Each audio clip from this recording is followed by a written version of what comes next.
our last paper of the day is going to be Dev Nathan from the Institute for Human Development in New Delhi. I don't know if you're there now, Dev, but you can tell us, talking about monopsony and the regulation of GVCs with May that we've heard from just recently responding. So Dev, I don't know if you need to share screen. If you do, you can. Yes, I will. I hope I can manage to share it. Yes, it should be Did possible. it share it? Yes, just the Is it green shared? share. No, it did not share yet. No. Not shared. Okay. Well, okay.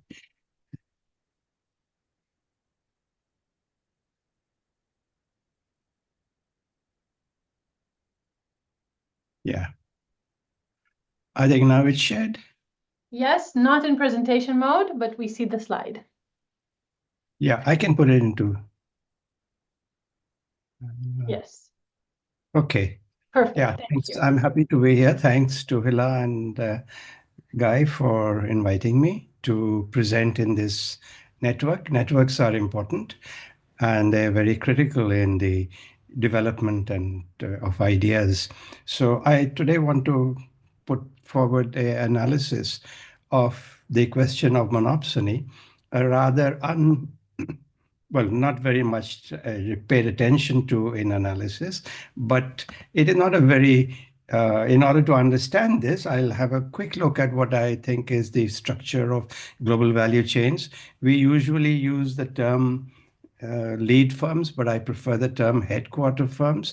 It more adequately represents what really they are in the global value chain, which is they are the headquarters of the whole supply, which then provides the commodities into the output market. These headquarter firms are part of what's generally called intellectual monopoly capital and also brands. And they supply or they acquire these products which they put onto the product market through their contracts with the manufacturers who are also suppliers. But I prefer to use the term contract manufacture. These are not independent producers selling on the market. Bangladesh factories do not produce $25 billion worth of garments that they sell on the market. Rather, they produce them on contract. Indian garment manufacturers or any garment manufacturers all produce them on contract. You might have independent sellers, producers selling on the market in the case of agricultural commodities, but certainly not in manufacturers where they are manufactured on contract. That's why I prefer the term contract manufacturers. In a way, in an economic sense, I would say they are the outsourced production departments. In the old days of the MNC, the whole production department used to be located offshore, but now only the production part of it is located there and part of it remains, that is the design and brand, etc., remains in the headquarters. Now, the important point I make is that the relation between the headquarter firms and manufacturers is one of monopsony. We are used to the term monopoly, which we use quite frequently. It is the use of power in the product or the seller's market. Monopsony is actually the other side of monopoly, which is the use of power in the input or the buyer's market. It's a very old term. Introduced by, well, not very well often referred to, but Joan Robinson in her book in 1933, she first used it. There is some analysis of monopsony in national markets. And of course, the lamented Biden was one who actually introduced this into some of the labor analysis that he attempted in his short term as president. Now, we have tried to extend this to the term of global monopsony, not just a monopsony that is between employers and workers within a country, but also between the global north and the global south. So in a way, this is a global relationship and not just a relationship of a nation. So this global monopsony, however, is a two-stage monopsony. That is one of the brands or the headquarter firms with the manufacturers. That is the first stage. And the second is of manufacturers with their workforce. So there is a two-stage monopsony that we have to deal with. Usually in monopsony analysis in the national level, most often they deal with manufacturers and the workforce. Though, of course, I've seen studies of the US automobile industry, which talks about the relationship between the big three auto manufacturers and their component suppliers, and then the component suppliers with their workforces. So there is a two-stage monopsony that we have to look into. And as usual, we should understand monopsony like monopoly, not in a 1-0 manner, but as degrees of monopsony. And therefore there is a, you don't have a situation where there's just one manufacturer of denim jeans, and therefore just a Levi brand, and one supplier of the denim fabric. You have a number of them, but it is still a degree of monopsony. And well, I would put it in this manner, that the monopsony power decreases with the extent of coordination in production. As more coordination is needed, you tend to have a longer term relationship and less use of monopsony power as a policy.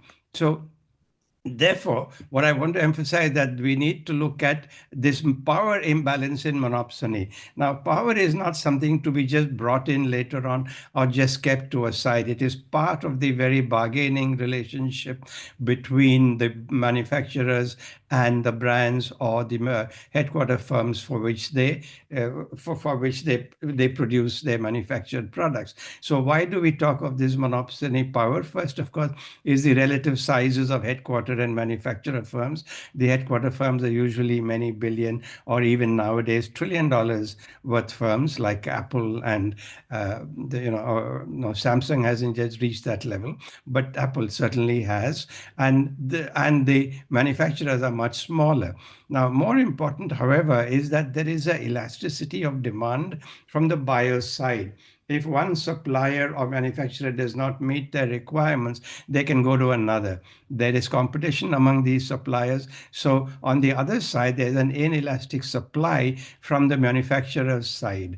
So because once they have invested in a particular product, in manufacturing garments, they can't then shift to another product. They can at best try and shift from one brand to another, but their ability to shift is also very limited. They don't have much information, they don't have the contacts, so they're in a very inelastic supply position, which means that even when prices are pushed down in the manufacturing bargain, they will still not necessarily leave it, because at least they'll try and cover their variable costs within this by the price that they get from the brand or the headquarters. So there is also, on the other end, inelastic supply of labor power from the workers. They also compete among themselves. Plus, there is I have not used the term here, but both of these really constitute two zones of monopsony. Zone of monopsony meaning an area where you have the built put together by the headquarters, where they make the firms compete with each other. For instance, Zara, H&M, M&S, they all have more than 1,000 suppliers. They do not need that many. They can do with much fewer. The Japanese brand Uniqlo, for instance, has very much fewer, though they're now among the largest retailers of garments in the world. So they create a zone of monopsony where they can have competition. Similarly, the manufacturers also create a zone of monopsony, where the laborers compete among themselves, and they're forced to, in that competition among labor, women have a much more inelastic supply, and they often tend to even change their factory for non-economic reasons. One of them being they being subject to sexual violence. I remember asking a group of women about what they did when they were subject to sexual harassment or violence. They said, we just leave the factory and go to another. Obviously, they lose seniority, they lose some income when they make this. So for non-economic reasons, their inelastic supply of labor leads them to a worse position. Now, what does this monopsony add to regulation? That is a question I want to take up finally, coming through this, putting forward this framework. It is not just standards that we have to deal with, standards like the living wage or the minimum wage, or any of these labor standards which are now all there in the ILO. But we also have to bring in the contracting practices between that the headquarter firms deploy in their bargains with the manufacturers. These are what I call unfair contracting practices. This unfairness is not a matter of procedural unfairness, but a substantive matter of outcomes of contract bargaining. Some of these outcomes or some of these practices, these are very regular practices. I will, when I come to show a little table, I'll show you, we looked at both the COVID and the non-COVID period, and we found the same regular practices. They are in normal business time, not just during crisis. For instance, things like cancellation of orders after the production has started, and or the headquarters changes the product specification, but don't allow for a change in the costs. They stick to the old costs, although the specifications have changed. They may have bought older types of fabric, now they asked to change it. Payment delays, which make them particularly vulnerable to a fall in a reduction in their margins. So I just give you a small table here, which is the manner in which this Bangladesh study is not mine. I was not part of it, but it was done on 1,000 firms, suppliers over there, on their experiences in COVID. For India, we did a supply of 200 suppliers. We did a study of 200 manufacturers, and we did it mainly for the normal period of business in the last 1 year, 2024. The interviews were done at that time. But we also asked them about what their experiences in COVID. So you will see here that brands canceling orders, it was done in the COVID period, very high in India, 81%. But even in normal times, it is 53% compared to Bangladesh, 30% in COVID. Brands delayed payments for more than 3 months. All of them are high. Brands insist on price reductions after the orders have been placed. That is, you have negotiated a quantity, a price, and then you insist on a price reduction. Brands refuse to pay for goods already supplied. This was something we heard a lot about in COVID, but you can see that is happening in a normal business time. Brands refuse to pay for goods in production. These are very few of the practices I'm just showing you. We had actually identified 29 of them, which we also made into an index to show how the index of unfairness varies across different types of manufacturers. Sorry, I don't know why. Okay, now, what does that mean for regulation? Sorry, I don't know why this is happening. Okay, what are the difficulties we face in regulation? One is, of course, that we need to deal with international relations of firms in different countries. Most of our laws deal with the relations within a country.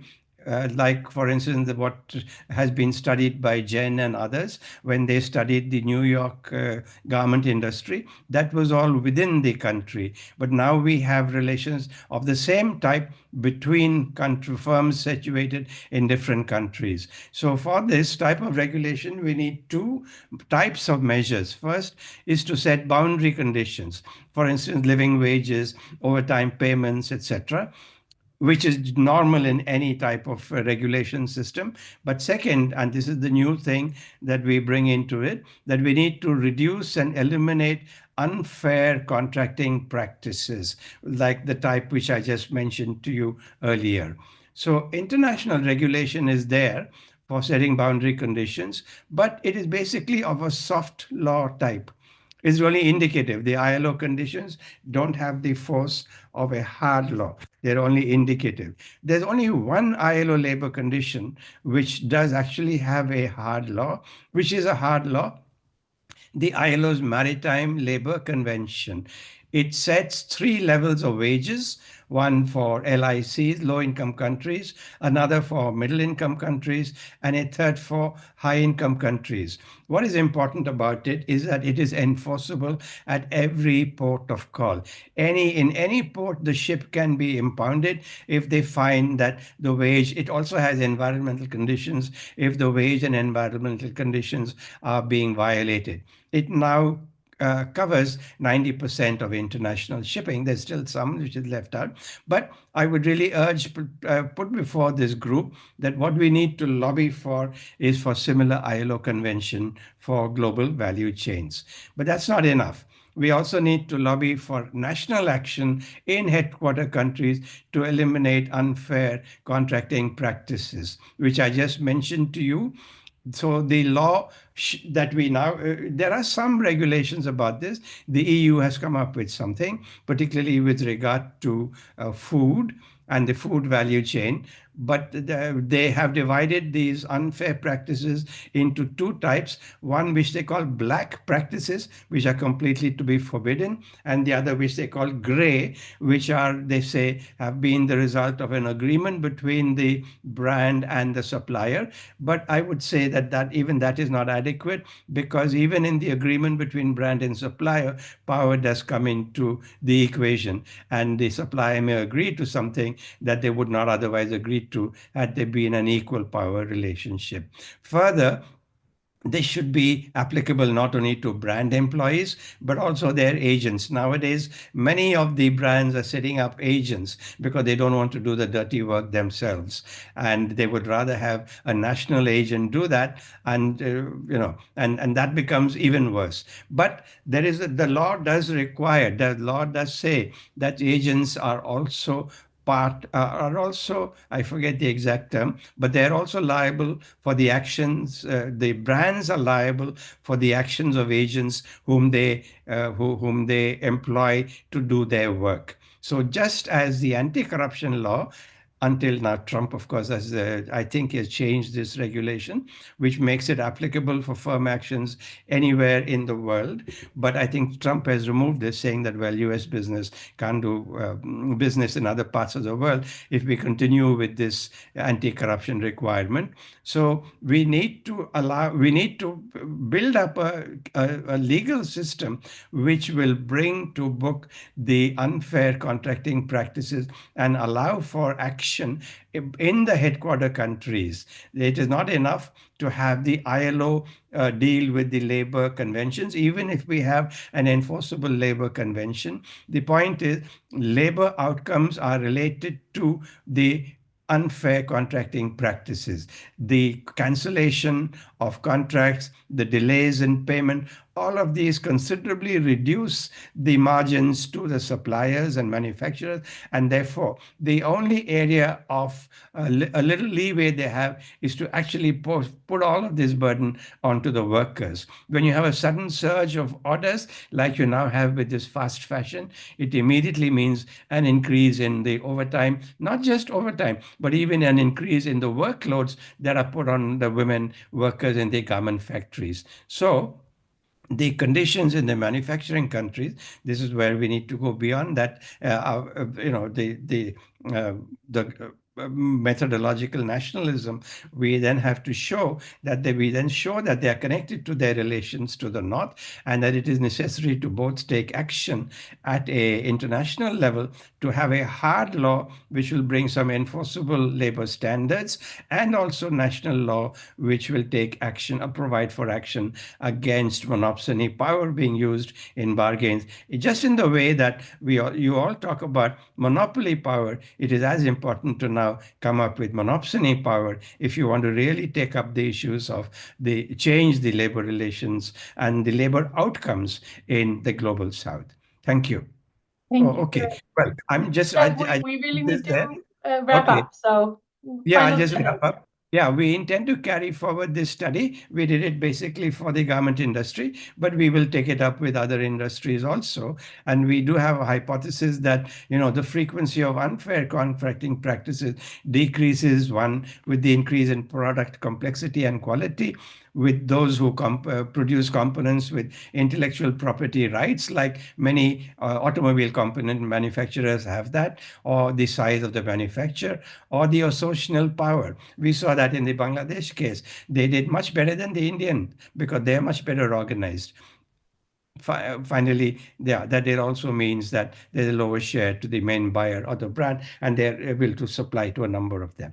Thank you. So I just want to make these 2 points, that we need a hard law in terms of ILO convention that can be enforced. And secondly, we also need in the North action or legal system that will be able to deal with unfair contracting practices. Thank you.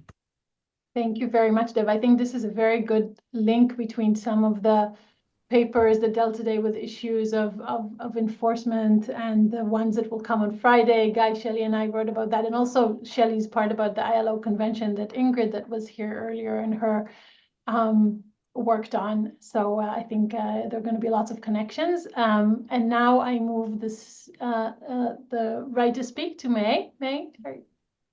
Great. Hi, everyone. Thank you, Dev, for this paper, which I really enjoy. As you all heard, it brought into the power dynamic analysis of global supply chain the concept of monopsony, which is about anti-competitive behaviors by buyers as opposed to by sellers. And Dev traced these two levels of monopsonies between essentially between firm levels on the one hand, and between the firm and worker level on the other hand. And in either instance, it is a story of power flexing and power imbalance. And the more powerful player in the relationship can dictate the terms of the bargain, resulting in unfair contracts and violations of many of the labor and equity standards. So let me focus my comments on three main things. And I think Dev alluded to some of these in sort of the future research agenda already. But let me try to spell out a little bit some of my thoughts. So the first is about the story of power dynamic and its high level of imbalance, right? As you characterize, some of these manufacturing firms essentially act as outsourced departments. And it struck me that this story is much truer in some industries compared to others. Right, so specifically what Gary Gareffi called buyer-driven supply chains, typified by labor-intensive industries such as apparel, textiles, and footwear. But there are, of course, many other industries that are capital-driven and technology-driven, sort of typified by more complex product, semiconductors being one of the key one. And as you alluded to this, the power story, of course, has to be sensitive to the industry, right? Depending on which industry it is, the power dynamic and the level of imbalance will shift and change depending on the economic organizations of the supply chains. So second, relating to the first comment, is that manufacturer firms, are themselves not a homogeneous group. There are different tiers of suppliers. And my own research has been about what I call the big suppliers, the first-tier suppliers, firms that act like control hubs for other smaller second-tier, third-tier suppliers. And there they compete not just on price, but on providing services to the headquarter firms. They quarterback the logistical chains, right? They figure out are zippers best from Taiwan or Japan, like who has the best fabric, which cottons is best on price, but also for the price level that the headquarter firms want to set, and the level of consumers that the headquarter firms want to cater to. So the roles of these big suppliers, in some ways, and the power dynamic between these first-tier suppliers versus headquarter firms, the monopsony relationship exists not just between global North firms and global South firms, but also within the global South or the global supply base themselves. Which take me to the final point, which is the pressure points, which you rightly recognize, one of which is contracting practice. And for headquarter firms, one of the most effective way has been consumer demands, right? Consumer demands for better practice. And now through frameworks such as the CSDDD in Europe, though I just read yesterday that this might be all changing soon with the potential for omnibus regulations. You mentioned the Maritime Labor Convention, which benefits from very definitive enforcement point, which is the port, right? Now, how do we search for the same linchpin in global supply chain, which is much more fluid and shifting and changing all the time? So here, I think there are potential places to search for these pressure points well beyond labor law, especially when it comes to the big suppliers, many of whom are publicly listed companies in both Western countries and also in other non-Western financial hubs like Hong Kong, Dubai, Shenzhen, etc. In Hong Kong, the stock exchange there requires actually quite extensive ESG disclosure rules. So I agree completely that we should look broader than the ILO, even in unlikely places like corporate laws and stock exchange disclosure rules as points of pressures, especially given the highly diverse dynamic of powers across industry, across supply chains, across different tiers of suppliers and the relationship vis-a-vis the headquarter firms. So let me just stop there, and I enjoyed the paper. I learned a lot. Thanks so much. Thank you so much, May. Let's open it for questions and discussion. I see class wrote something. Do you want to share it with us, class, or just in the... This was just a link to the omnibus that was actually released this afternoon for anybody interested. Oh, okay, thanks. So Catherine. Hi, thanks. Oh, hopefully you guys, sorry, I just froze for a second. Can you guys hear me? Yes. Okay, great. Hi, Deb, thanks so much for a really interesting paper. I have kind of a similar question thought to May, but I was wondering how you're thinking about, or how we deal with the problem of monopsony and the role of transparency in unfair contracting practices.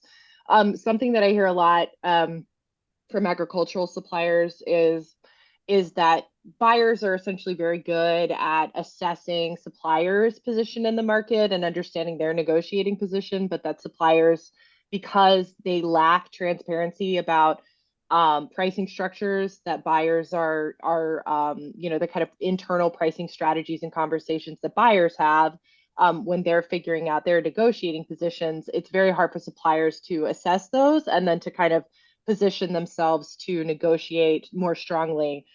For example, one supplier that Victor and I interviewed at one point mentioned that the best increase that, or the most effective increase that they were able to negotiate in their vis-a-vis the price that they were selling to buyers was actually that the buyer accidentally leaked a memo, sent it to a supplier, and so they were actually aware of how much the buyer was able to pay, and were able to negotiate a substantial increase in price. So I guess my question is kind of, how do we think about those questions about transparency? And I know even some of the private regulatory apparatuses are trying to deal with this, about thinking about what is, to your point that many contracts are below the cost of production, the price per unit is below the cost of production. How do we think about, forcing open some of that information about what buyers can actually pay for products? What their margins actually are, and then how we, use that to get at some of these unfair practices. Thank you. So we'll collect a few more. Meital? Yes, thank you for the paper. It was really interesting. Two quick questions. One, I was wondering, why do we see such a big difference between India and Bangladesh? I mean, I understand the differences between Europe and India that was presented, but not necessarily the reasons to the differences between Bangladesh and India. And the second question is about the role of consumers in relation. You were talking mainly about policy, but I was thinking about consumers in relation to cancellations of orders and pushing against workers' rights. And I'm thinking, of course, on the pay up campaign during the COVID, which was sort of a good example for consumers' power. So was it just anecdotal, or can we see other examples like that? I'll jump in with a question as well. So Shelley, Guy, and I are writing a paper for this volume on enforcement, and as we were wondering about some elements of enforcement that seemed kind of elements that we we couldn't reach because they're part of bargaining, or they're part of the interaction between contracting firms and headquarter firms, or brands. I can't remember the name you chose for it, but I'm wondering if you know from your research and from your experience, what kind of action can be taken by suppliers to these unfair contracting practices. And tomorrow we'll have a panel that will, with several private law scholars, and maybe they'll be able to share more about that. But from what from the research we have done, we actually did not find that much litigation around unfair contracting practices in these relationships. And I'm wondering if these are unfair but totally legal, or how can you explain, or do you explain, or do you hear from suppliers what they have to say about the ways they can, if at all, resist this kind of unfair practices? And again, maybe this is the difference between Bangladesh and India can come in here, as that Mital pointed out too, or maybe something else. But I'm wondering, or maybe the suppliers are just too weak within the supply chains, and they're structurally positioned in a way that they cannot resist in any way, and they just have to that's a monopsonistic power, right? That's what we see. So I'm kind of want to unpack the idea of power and monopsony to see if there's any room for resistance, or where can we see fighting back, either legally or in the bargaining table, against these practices. Okay. I think unless there's somebody else, you can answer. Thank you. Should I go ahead? Yes, Okay, please. I'll take this question of, as May said, and as Hila just pointed out, there are degrees of monopsony. I like to use an integrated concept and show how it varies in different situations.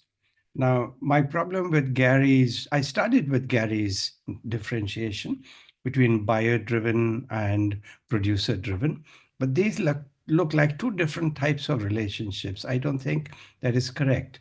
What I think is these are degrees of relationships between between the contractor and the contract manufacturer and the brand, or the buyer.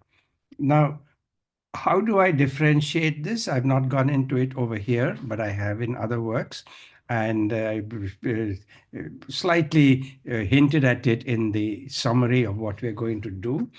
I see that there is a big difference in the knowledge and the valuation of knowledge.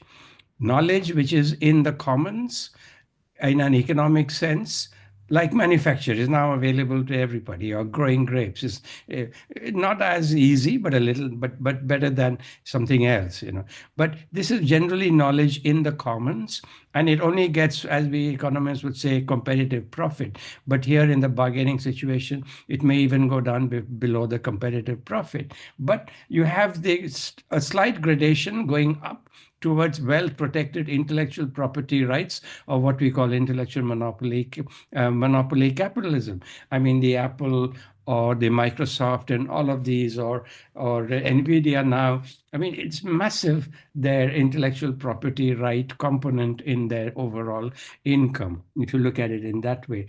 Now, there is a huge difference in the margins to these two sets of actors in the value chain. The actor with the common knowledge in the commons gets very little, and those with the monopolized knowledge are able to take a majority of it. And this links to transparency. When I mentioned to, after we had done when I mentioned to some suppliers that, look, do you know what is the brand, what is the profit that Levi's makes, or that H&M makes, or that Ralph Lauren makes? These manufacturers were very astounded to hear that their margins go up to 50 or 60% gross on the total annual turnover in a year. They were really surprised to hear that. And they said, and they crib about giving a little 1 cent more in this, and here they're making 50 to 60% profit. Yes, we know, they easily know the prices, because when you put a label on a Ralph Lauren garment, you put the label with a price. They know that this is selling for 120, but they don't know that out of that 120, 50% 10% goes to Ralph Lauren as profit. So that is the point. They didn't need to know this. They don't know this.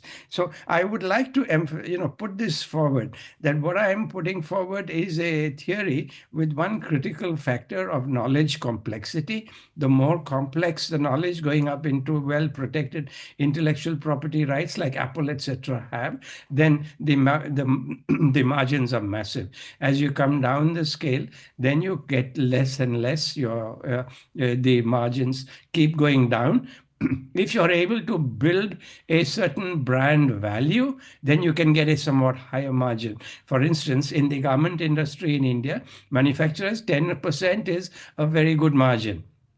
But in the Indian IT services industry, they will not accept, the big firms, the Indian big majors will not accept a contract which has less than 23 to 25% margin. Why? Because they have now built a reputation for good quality and on-time delivery of services. So I see that there is a gradation in this. As you go up the knowledge ladder, monopsony power becomes less on the other side. And you may, in fact, have a dual monopoly power. For instance, you have, say, Bosch making a spark plug. Now, that is, you can only go to Bosch for this Bosch spark plug. You can't go to somebody else if you need that spark plug. Or a braking system that has a branded, intellectual property rights protection. So they are in a different position compared to the component suppliers who, say, make seats for automobile, for the cars, which anybody can set up a unit to make seats. So I see this as related to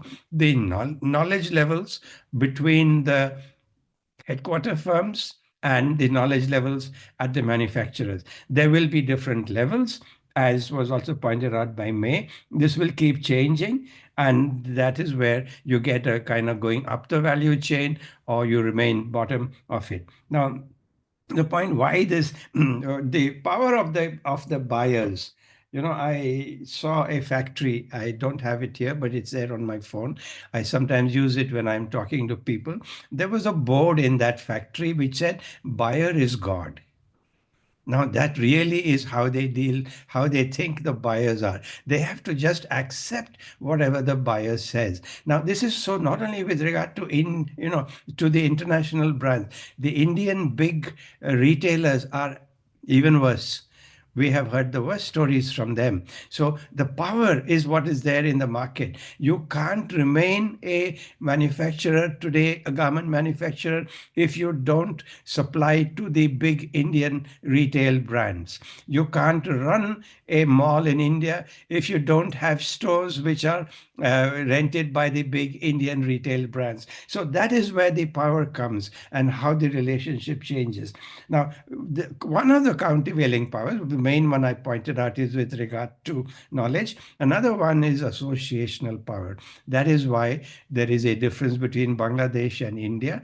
The Bangladesh brands are well organized together. They are the ones who helped Mark Anner come out with that expose of what the brands were doing in the COVID time, forcing some of them to step back. The Indian brands had no role in that. And one particular Indian manufacturer, medium-sized one, in fact, he spoke to me and said, look, the same brand in Bangladesh, they pay the supplier, but they have not paid me.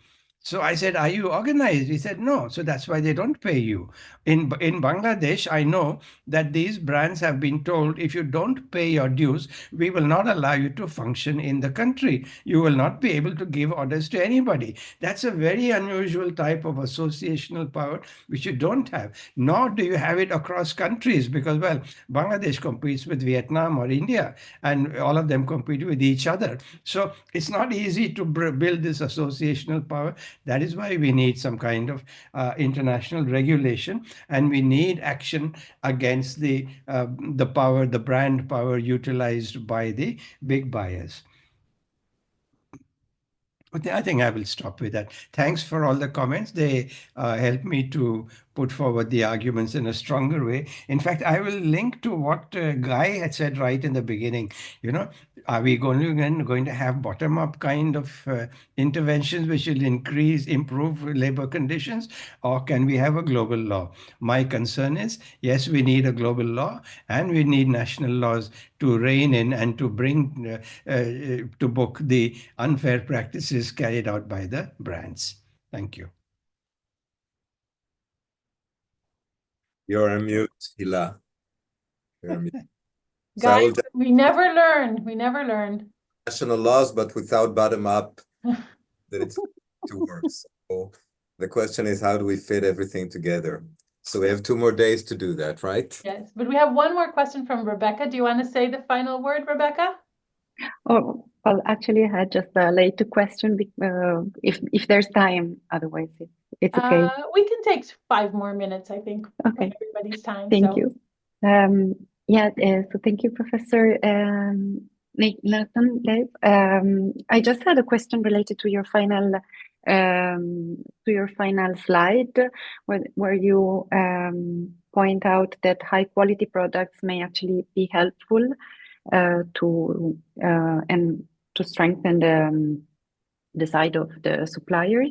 But I was also wondering whether high quality also entails some sort of investment on the side of the supplier, which it's kind of puts the supplier in a difficult position, and how you envision these, or in your experience, how suppliers have dealt with this conundrum of whether investing or keeping lower quality, but being able to produce perhaps for more companies. Thank you. Yeah, there is a problem of investment. They do have to invest a lot to be a high quality supplier. And many of the manufacturers do tell me that, we really have to, those who are willing to take the risk. There's always a risk, because no brand will give you a definite order. It's only 1 or 2 who are now doing it. I think I've read in Kuruvilla's book that, maybe Patagonia and 1 or 2 others are now giving 5-year contracts, but no brand that I know of gives 5-year contract. They only give it at best for 1 season, most often for just a batch. So yes, there is a risk involved, but as you get a reputation for quality, then the brands also come to get your quality. So there is that other part of it. There's always a risk in upgrading, that you may not be able to cover your costs, but that is a risk. And I find that those who take that risk do better. Those who don't take that risk, and their workers also do better. Because if you want high quality products, you must have workers who know how to produce that. And you can't take workers off the street and have them make high quality products, with a lot of hand embroidery and all, for which India is famous. But you can't do it by taking workers off the street. But if you're doing T-shirts, well, it doesn't matter one worker or another. You just got to operate a machine for making a T-shirt. So it also affects the quality of worker, their employment level. You get much less of the insecure, worker. You get more security of employment, not so much higher wages, but it's a security of employment that they get. So both for the firm, for the supplier, and for the worker, it is better. But there's always a risk, and you have to have manufacturers willing to take the risk. Brands don't help them in that risk. Thank you very much. We will pick this up again tomorrow. Thank you all. Thank you, Deb, for this great and rich presentation. And thank you, May, for the response. And thank you all for staying with us throughout this very long Zoom event. And we will see you again tomorrow. I will just note that tomorrow we're going to